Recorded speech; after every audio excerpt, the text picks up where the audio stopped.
All right, as the Biden administration continues talks to revive the 2015 nuclear agreement with Iran, our closest allies in the Middle East, Israel, along with the United Arab Emirates, are asking for security guarantees if that deal is signed. Joining us now to discuss how Israel feels about the U.S. negotiating with its biggest adversary in the world, Israeli columnist and radio host and son of former Israeli Prime Minister Benjamin Netanyahu, Yair Netanyahu. Good to see you. How are you? Hello. Thank you for having me. You bet. Thanks for staying up for us. What is the sentiment there in Israel about the Biden administration's nuclear talks with Iran right now?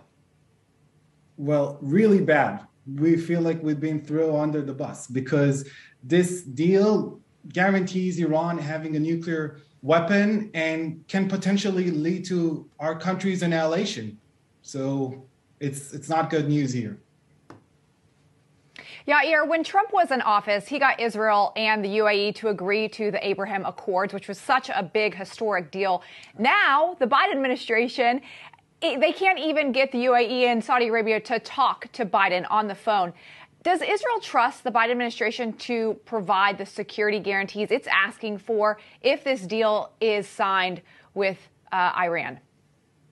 There is no such security guarantees. Once a crazy regime like Iran, that is no different from ISIS or Al Qaeda, have a nuclear capability, and they openly say that their goal with this nuclear weapon is to destroy Israel, is to annihilate Israel. What guarantees can we have? We're in the missile range. There's not many guarantees we can trust in such situation. Yair, there's a report in Axios that the Biden administration is considering removing Iran's Revolutionary Guard from its terrorist blacklist in a separate deal. Now, Trump had designated them as a foreign terrorist organization. The State Department here says no decision has been made on that designation. But if it did go through with this, how do you think that would go over in Israel? This is absolutely crazy. This is a terrorist organization that's responsible for countless of terrorist attacks throughout the Middle East, in Israel, and not just in Israel, also in America. I mean, this regime tried to assassinate John Bolton, who was the former secretary advisor of America, and potentially Mike Pompeo. They're crazy. And now the Biden administration lift all the sanctions off Iran and gives them hundreds of billions of dollars. That this is going to be translated to missiles on Israeli civilians and cities.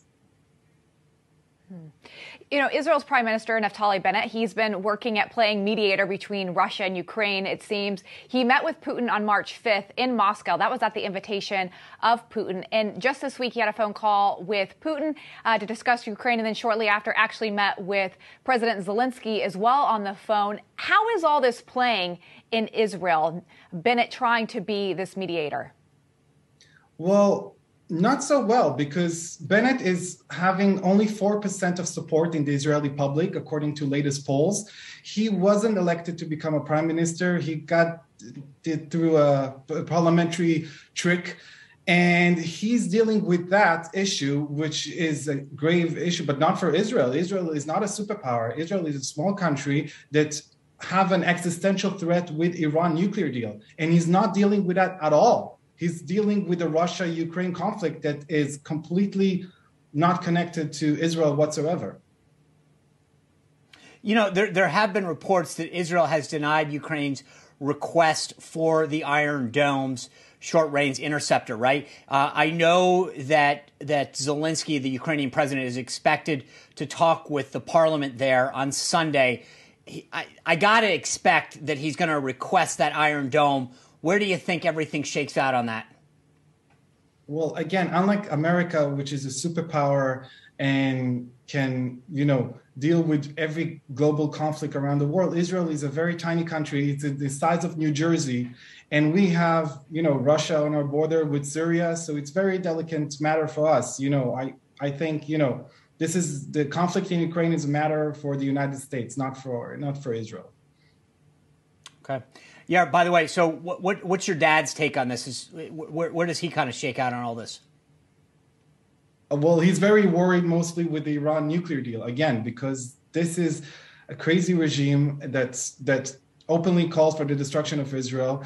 And by the way, this is not just a problem for Israel. This is a problem for America too, because the Iranian regime are building intercontinental missiles that can reach to the eastern coast of the United States. And, once they get the nuclear weapons, who knows what they're going to do with it. So this is a grave concern for him, and I think should be grave concern for every American as well. Is this the kind of issue, though, that he looks at as a platform for a comeback? Well, according to latest polls, he's the most popular politician in Israel by far. His party enjoys in the polls around 35 seats out of 120 seats in the parliament, while Bennett's party is about 4 or 5 seats at most. So, in every latest poll, he's the next prime minister if there is election. An election can happen potentially in any given moment in Israel because it's a parliamentary system.